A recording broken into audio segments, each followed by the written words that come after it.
My Indian Life is back for Season 3, the podcast that explores what it means to be young and Indian in the 21st century.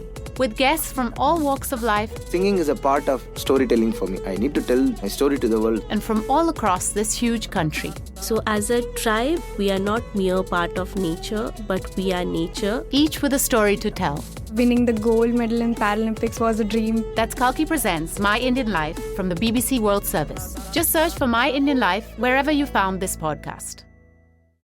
Welcome to The Inquiry with me, Tanya Beckett. One question, 4 expert witnesses, and an answer.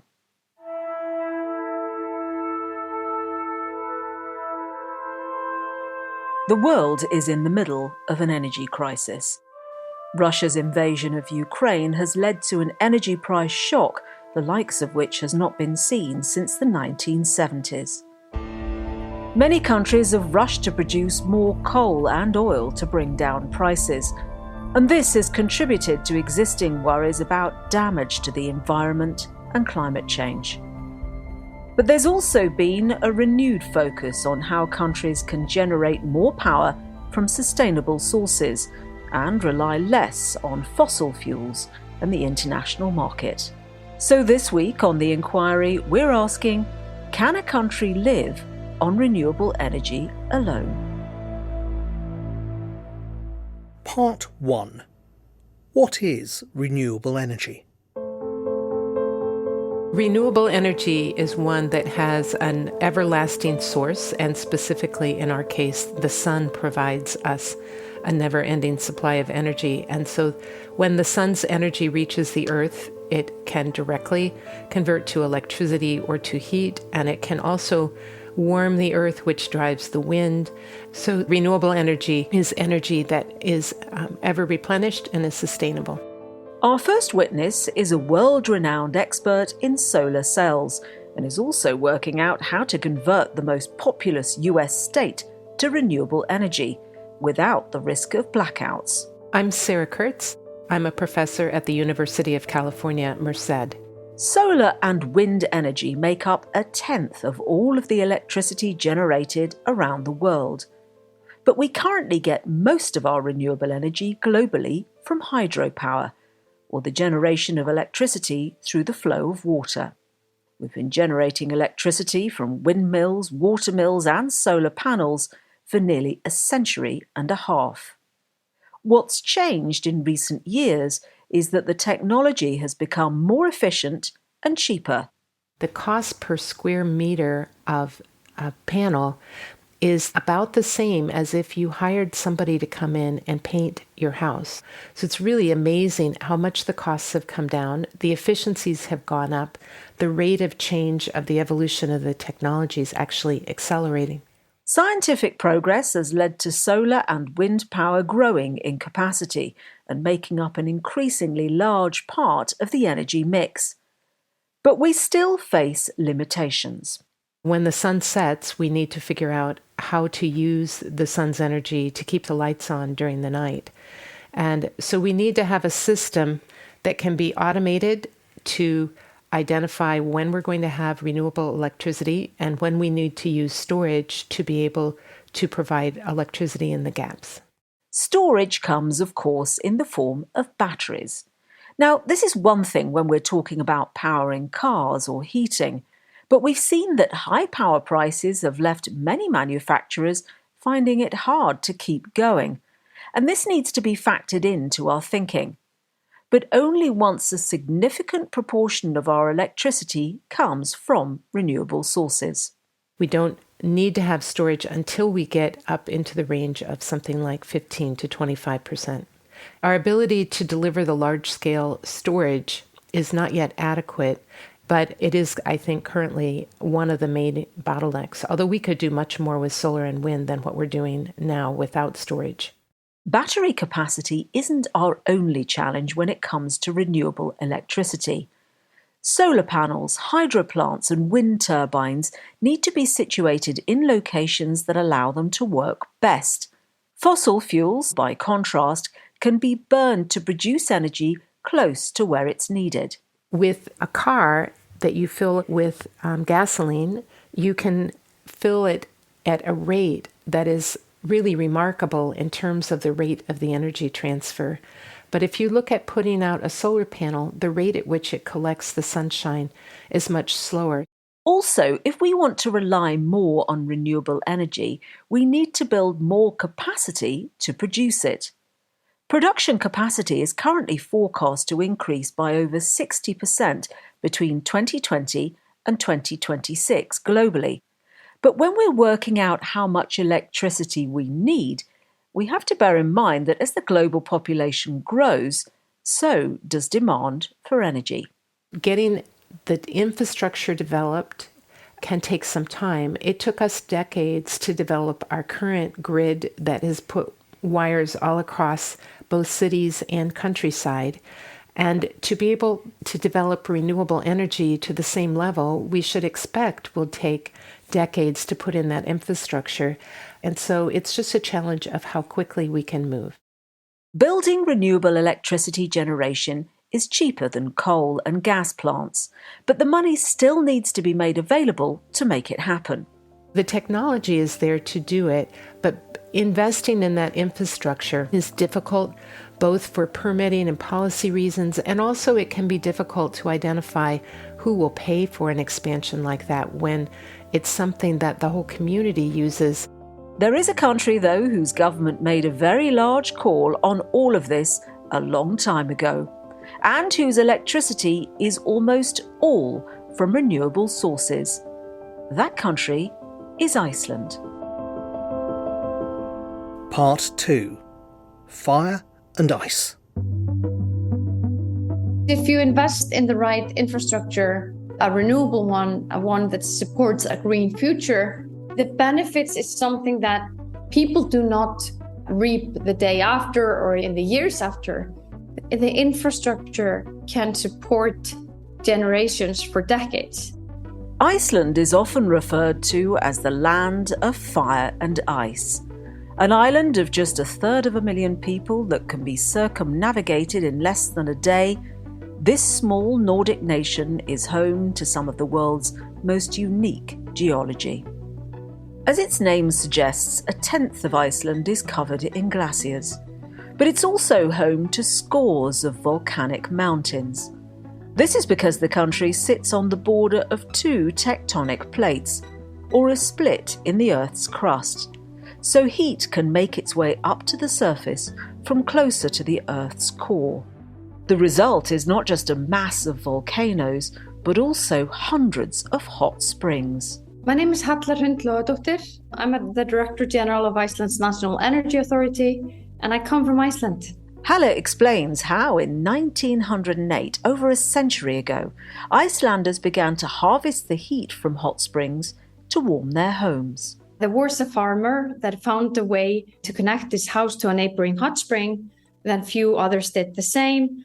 And from there, municipalities scaled the effort. The first drilling was done in Reykjavik in 1928. And then it scaled from only a few buildings like our hospital and one of our main schools being heated with geothermal into a national policy that really helped us make the transition that we have today. An energy solution that had begun with one individual over 100 years ago was given financial impetus in the 1960s from the capital, Reykjavik. A brilliant thing that the government did around that time was that it established what we call the Iceland Energy Fund. It was a fund that gave municipalities money to drill for geothermal. And if a drilling was successful, the funding turned into a long-term loan. But if it was unsuccessful, a part of the cost was cancelled. So it helped the municipalities to take the risk, knowing that the full cost of the drilling would not end up on their shoulders if the drilling was not successful. Today, 9 out of 10 houses in Iceland are heated with geothermal energy. You can imagine here in Iceland, even though it's not always stormy, we often live up to our name, having ice-cold winters with unpredictable weather. But thanks to geothermal, the hot water flows through pipes into our houses and we heat the houses with the geothermal energy, which keeps our life standard and living conditions extremely good despite those cold winter days. So geothermal is a big part of Iceland's quality of life, if you will. The energy stored in Iceland's hot springs can also be used in other ways to power other parts of the economy. The exciting part of geothermal is that you can also use it for electricity production. Food production has a lot of potential when it comes to geothermal because you can use it in greenhouses. And thanks to geothermal and our renewables in general, we are able to produce a lot of our vegetables locally all year around. Almost all of Iceland's electricity comes from geothermal sources. But when it comes to fuel for transport, Halle says the country still has some way to go to break free from fossil fuels. Actually, over 50% of newly registered cars are purely electric. And in the case of the fishing fleet, the government has been investing in retrofitting ships. And in aviation, our main carrier has been focusing on electrifying our internal flights completely within the next decade. Aside from paying substantially less for energy, Iceland also benefits from cleaner air than many of its European neighbours. If you look at pictures from the early 1900s from Reykjavik, you can see this thick black cloud looming over the city. And then if you look at pictures from the same angle after the geothermal district heating systems were built, you can see clear blue skies. So the impact on air quality has been enormous. So it was actually already in 1938 something that was on the front page of one of our largest newspaper. Vote for geothermal, it said. Vote for the clean air. Iceland is blessed with rather unique geology that help propel it along the path to green energy. But with the right approach, could other countries follow Iceland's example? Part 3. The energy mix. Our third expert witness is one of the authors of a major report on renewable energy published in 2018, stating that in 20 years, the world could generate all of its energy from renewable sources, 2/3 of which would come from solar panels. My name is Christian Breyer. I'm professor for solar economy at Lund University in Finland. Christian emphasises that Iceland is unusually blessed when it comes to generating renewable energy. But the rest of the world still has much to learn from its extraordinary journey. Iceland is a great example of what can be achieved with renewable energy. However, it has very special conditions because it's a rather large island with a rather small population. The success with renewable energy is to make the best of the existing local resources, which in most regions in the world will be always solar energy, and in quite many other regions in the world it's wind energy. And in many parts in the world, it's still hydropower. And if geothermal energy is available, it's great. And in order to be successful in breaking away from fossil fuels, we just need to get the mix of green energy exactly right. In the summer in the Northern Hemisphere, solar energy is really good during daytime. Wind energy is excellent in the winter half year, very often 24/7. And then we have to combine both resources. And then, of course, with the renewable energy, we need flexibility in the system, flexibility in demand, and storage. Christian cites the example of India, the world's third largest emitter of greenhouse gases, but where the supply of renewable energy is growing faster than in any other major economy. This is helped by powerful sunshine for much of the year, but India is also subjected to prolonged periods of rain. So there might be a kind of a partial shortage of solar energy in some parts of India during the monsoon, but only half of the country is affected, so the other half would still have the full sunshine. Then with better grid capacities, one could send more solar electricity from the not monsoon-affected regions to the other regions during that time.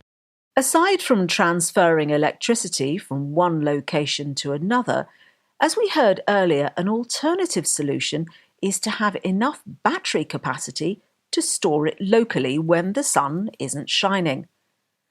Christian says, as well as investing in more batteries, India can also use the existing batteries it has in the nation's growing number of electric cars. 80% of all batteries we need as a society, we will need in vehicles, typically rolling on the road. So for cars, for trucks, for buses, so there we will need most of the batteries. And they're very valuable because they can indirectly balance the electricity generation. We call that smart charging, smart EV charging. Users can also be incentivized to consume or store energy when it's plentiful, and not when it's in short supply. But in many cases, even without storage, renewable energy can prove transformational, particularly in cases where it may be the only source of power available. One example of this is Yemen, a country on the southern end of the Arabian Peninsula whose power grid has been damaged by years of conflict and has one of the highest poverty rates in the world. Here, solar panels have helped many schools, hospitals and homes to keep going. They have a solar system, they have a battery, and with that they get a minimum electricity supply for all their needs. And they had only to once manage to get this system, and now it runs for years. So this is just an example that even in a very unstable environment, renewables might be still the best stable solution. If a country in which millions of people struggle to feed themselves has been able to benefit from renewable energy, how might green power change not just the environment, but the whole of geopolitics? Part 4. Green Giants. Australia produces a third of its electricity from renewable sources. It's a country tailor-made for clean energy, with more sunshine than any other continent, and a long coastline ideal for offshore wind farms. So, from where our fourth expert witness joins us, the outlook for renewable energy looks decidedly optimistic. Tim Buckley, Director, Climate Energy Finance in Sydney. Tim predicts that although the cost of energy has recently soared, the rise in renewable energy means that in the long term, it will plummet. We've never seen this sort of level of price inflation, and so there is a clear economic and political imperative to decarbonise, to invest. I'm predicting the electricity price, the wholesale price of electricity is going to drop by upwards of 50, 60, 70% over the coming decade. Part of the reason for Tim's optimism on energy prices is something we heard about in Part 3. As more Australians buy electric cars, their batteries will be able to store any renewable electricity that they don't use immediately.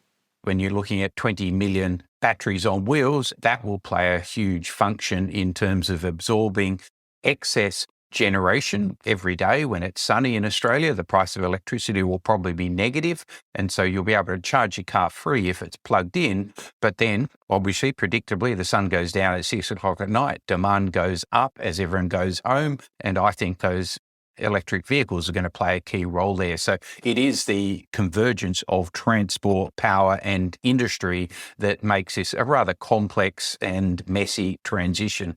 If this is the future for Australia, then many other nations surely will find themselves on a similar path, producing a mix of solar, wind and hydropower on their own soil. So this brings us to another question. Energy has played a role in many international conflicts, including the war in Ukraine. Sometimes it's part of the reason for the conflict, and sometimes it's weaponized and is therefore a consequence. I asked Tim if nations produce more of their own power, then could this lead to a profound change in geopolitics?